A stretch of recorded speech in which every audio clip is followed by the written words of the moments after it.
Ito ang mga camping fees dito at inclusions. Post nyo lang ang video or i-share ninyo. Andyan din ang mga contact.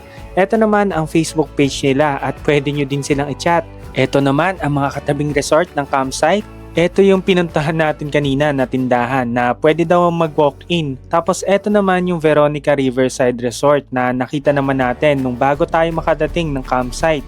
Dito daw yung pinakamalalim na part ng ilog. Okay, balik na tayo ng campsite. Yung Lay Pavilion. Tapos ito yung toilet. Ay, meron pa dito muna pala. Dito muna tayo.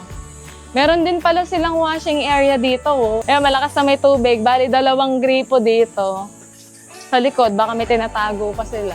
Meron. Ayun o, may ihian ng lalaki. Ayan, basta may ihian. May shower. Tapos, kung may dala kang tuwalya, oh, may sabitan na. Tapos, lalagyan na ng sabon mo.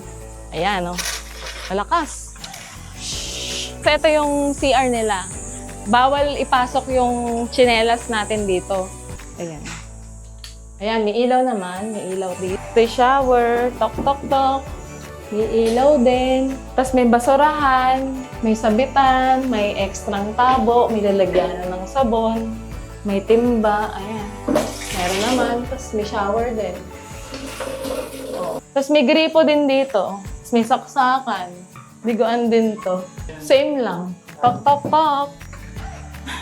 Ito yung CR nila. O, diba? Pangmalakasan, no? May flash. May basurahan sila, oh. O, pangmalakasan ng CR. May flash. O, gumagana ba?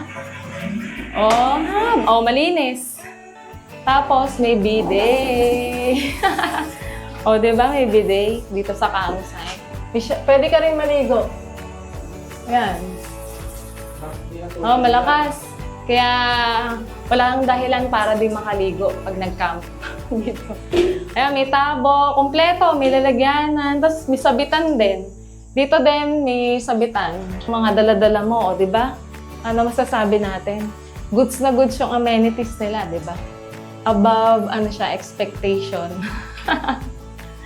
Kasi, di ba, malinis, di ba? May tubig, may shower. Tsaka na-maintain siya, oh. May ilaw din dito, oh. Same lang din siya. Oh, dito yung spot namin. Oh. Oh. Aha. Gusto mo mag-relax, magduyan ka. Oh, di ba?